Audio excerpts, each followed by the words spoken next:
పశ్చిమ గోదావరి జిల్లాలో 2024 మే నెలలో జరిగిన సార్వత్రిక ఎన్నికల పోలింగ్, జూన్ 4వ తేదీన జరిగిన ఓట్ల లెక్కింపు కార్యక్రమాలు ప్రశాంతంగా జరిగాయి. జిల్లాలో జిల్లా యంత్రాంగం, స్వీప్ అధికారులు చేపట్టిన అవగాహన కార్యక్రమాల కారణంగా 82.60% పోలింగ్ నమోదైంది. పోలింగ్ అనంతరం ఆచంట, నరసాపురం, పాలకొల్లు, తణుకు ఈవీఎంలను భీమవరంలోని విష్ణు కళాశాలలోని స్ట్రాంగ్ రూంలకు, భీమవరం, ఉండి, తాడేపల్లిగూడెం నియోజకవర్గాల ఈవీఎంలను ఎస్ఆర్కే కళాశాలలో ఏర్పాటు చేసిన స్ట్రాంగ్ రూంలకు తరలించారు.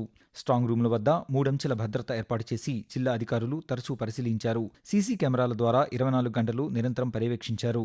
నరసాపురం పార్లమెంటుతో పాటు దాని పరిధిలో ఉన్న 7 శాసనసభ నియోజకవర్గాల్లో తెలుగుదేశం కూటమి విజయం సాధించింది. నరసాపురం పార్లమెంటు స్థానంలో బీజేపీ అభ్యర్థి విజయం సాధించగా, నరసాపురం, భీమవరం, తాడేపల్లిగూడెం అసెంబ్లీ స్థానాల్లో జనసేన పార్టీ అభ్యర్థులు, పాలకొల్లు, ఆచంట, ఉండి అసెంబ్లీ స్థానాల్లో తెలుగుదేశం అభ్యర్థులు విజయం సాధించారు. నరసాపురం పార్లమెంటు స్థానంలో 14,72,923 ఓట్లకు గాను 12,16,667 ఓట్లు పోలయ్యాయి. బీజేపీ అభ్యర్థి భూపతిరాజు శ్రీనివాస్ వర్మ 7,07,343 ఓట్లు సాధించగా, వైసీపీ అభ్యర్థి గూడూరు ఉమాబాల 4,36,541 ఓట్లు సాధించగా, 2,87,000 ఓట్ల మెజారిటీతో బీజేపీ అభ్యర్థి శ్రీనివాస్ వర్మ విజయం సాధించారు. నరసాపురం నియోజకవర్గంలో 1,45,418 ఓట్లు పోలవగా, జనసేన అభ్యర్థి బొమ్మిడి నాయకర్కు 94,116 ఓట్లు రాగా, వైసీపీ అభ్యర్థి ముదునూరి ప్రసాదరాజుకు 44,378 ఓట్లు పోలయ్యాయి. జనసేన అభ్యర్థి 49,738 ఓట్ల మెజారిటీతో విజయం సాధించారు. పాలకొల్లు శాసనసభ స్థానంలో 1,63,213 ఓట్లు పోలవగా, తెలుగుదేశం అభ్యర్థి నిమ్మల రామానాయుడుకు 1,13,114 ఓట్లు రాగా, వైసీపీ అభ్యర్థి గుడాల శ్రీహరి గోపాలరావుకు 45,169 ఓట్లు వచ్చాయి. తెలుగుదేశం అభ్యర్థి రామానాయుడు 67,700 ఓట్ల మెజారిటీతో విజయం సాధించాడు. తణుకు శాసనసభ నియోజకవర్గంలో 1,93,046 ఓట్లు పోలవగా, తెలుగుదేశం అభ్యర్థి ఆరిమిల్లి రాధాకృష్ణకు 1,29,547 ఓట్లు రాగా, వైసీపీ అభ్యర్థి డాక్టర్ కారుమూరి వెంకట నాగేశ్వరరావుకు 57,426 ఓట్లు పోలయ్యాయి. 72,121 ఓట్ల మెజారిటీతో తెలుగుదేశం అభ్యర్థి ఆరిమిల్లి రాధాకృష్ణ విజయం సాధించారు.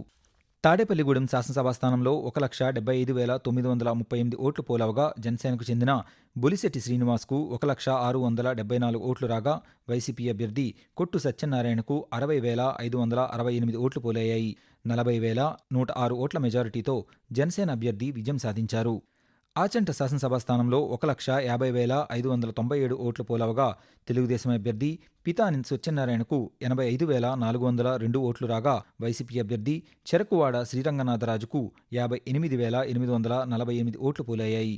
తెలుగుదేశం అభ్యర్థి పితాని సత్యనారాయణ 26,554 ఓట్లకు 26,554 ఓట్ల మెజారిటీతో గెలుపొందారు. ఉండి శాసనసభ స్థానంలో 1,92,876 ఓట్లు పోలవగా, తెలుగుదేశం అభ్యర్థి కనుమూరు రఘురామకృష్ణంరాజుకు 1,15,516 ఓట్లు రాగా, వైసీపీ అభ్యర్థి పీవీఎల్ నరసింహరాజుకు 59,348 ఓట్లు రాగా, తెలుగుదేశం అభ్యర్థి రఘురామకృష్ణంరాజు 56,168 ఓట్లతో విజయం సాధించారు.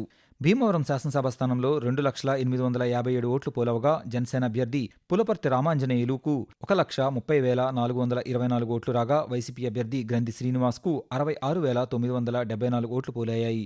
జనసేన అభ్యర్థి 63,450 ఓట్లతో విజయం సాధించారు. ఓట్ల లెక్కింపు అనంతరం విజేతలకు ఎన్నికల రిటర్నింగ్ అధికారులు ధృవీకరణ పత్రాలను అందజేశారు. జిల్లా కలెక్టర్, జిల్లా ఎన్నికల అధికారి సుమిత్ కుమార్, సంయుక్త కలెక్టర్, ఉండి శాసనసభ రిటర్నింగ్ అధికారి ప్రవీణ్ ఆదిత్యతో పాటు 6 అసెంబ్లీ స్థానాల రిటర్నింగ్ అధికారులు, జిల్లా పోలీస్ సూపరింటెండెంట్ అజిత్ వేజెండ్ల పర్యవేక్షణలో పోలీస్ భద్రత మధ్య ఓట్ల పోలింగ్, కౌంటింగ్లను ప్రశాంతంగా నిర్వహించారు. ఓట్ల లెక్కింపు ప్రక్రియ ముగియడంతో ఈవీఎం, వీవీప్యాట్లను, పోస్టల్ బ్యాలెట్లను పోలీస్ బందోబస్తు మధ్య గోదాములకు తరలించి సీళ్లు వేశారు.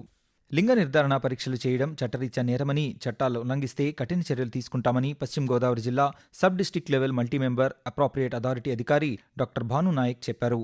భీమవరంలో జరిగిన జిల్లా స్థాయి సలహా కమిటీ సమావేశంలో డాక్టర్ భానునాయక్ మాట్లాడుతూ, గర్భంలో బిడ్డ ఆరోగ్యంగా ఉందా, ఏమైనా అంగవైకల్యం ఉందా అనేది మాత్రమే స్కానింగ్ ద్వారా పరిశీలించాలన్నారు.